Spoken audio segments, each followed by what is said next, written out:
मनरेगा योजना का नाम बदलने के खिलाफ कांग्रेस पार्टी द्वारा 11 जनवरी से अभियान शुरू किया जा रहा है। कांग्रेस नेता डॉक्टर हुक्म सिंह ने बताया कि महात्मा गांधी विश्व स्तर के नेता हैं और सत्य एवं अहिंसा के लिए जाने जाते हैं।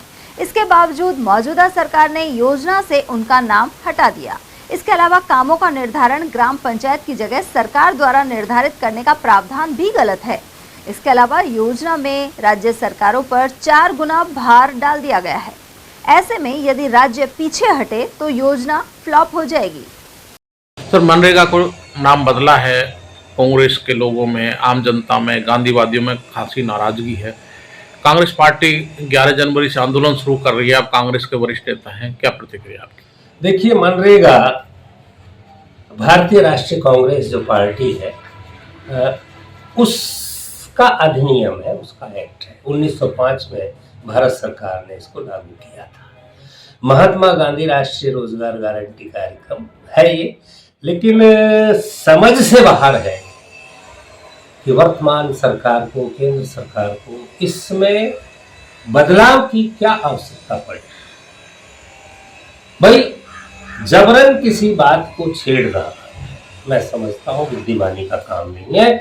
अगर मनरेगा से अच्छी कोई योजना लाते, उसका नाम बीबी राम जी और भगवान जी कोई सा भी रखते, आप दशरथ जी रख देते, कुछ भी रखे आप, जिससे आप सरकार में टिके हुए हैं और जो आपकी मंशा है। लेकिन मनरेगा को छेड़ना ये सही संकेत नहीं है, सोच को दर्शाता है जो कतई गलत है। इसके मनरेगा का केवल नाम नहीं बदला है पुष्पेंद्र जी, महात्मा गांधी के नाम से चिढ़ थी, इसलिए जी राम जी लाए। लेकिन मैं नहीं समझता कि महात्मा गांधी जिसको पूरा वर्ल्ड मानता है। सर, आपको लगता है कि जो गांधी शब्द है उससे ही नफरत है? क्योंकि जिस तरह से राजीव गांधी, इंदिरा गांधी, महात्मा गांधी, तो गांधी नाम की जितनी भी योजना है सब पर ये कैची चलाई जा रही है। वैसे शास्त्र तो यह कहता है कि व्यक्ति की पूजा नहीं होती, उसके गुणों की पूजा होती है, गुणों की पूजा करनी चाहिए। अब महात्मा गांधी में इतने गुण हैं तो उससे चिढ़ कैसी? जिसको वर्ल्ड मानता है, जिसको संसार मानता है, उसको एक विचारधारा के पार्टी के लोग अगर नहीं मान रहे हैं तो ये बहुत गलत बात है। और ये तो अभी अभी सिद्ध हुआ है। कौन सा राष्ट्रपति यहाँ आया था, पुतिन, वो गए थे राजघाट। फिर ये सिद्ध होता है कि विदेश में गांधी जी, दुनिया के अंदर गांधी जी एक सर्वमान्य नेता है, इसमें कोई शक नहीं है। अब चलो नाम बदल दिया आपने, यहां तक चलो आपकी बात मान भी ले, हेडगेवार रख देते, ये तो अच्छा रहा कि उन्होंने जी राम जी रखा, क्योंकि चुनाव जीतना है, रखना चाहिए था कुछ और, गोलकर भैया, हेडगेवार साहब या किसी ऐसे का नाम रखते। पर चलो कोई बात, पंडित दीनदयाल रखते, वो भी बाद में रख देंगे, अगर ये सत्ता में आते रहे तो ऐसा भी होगा।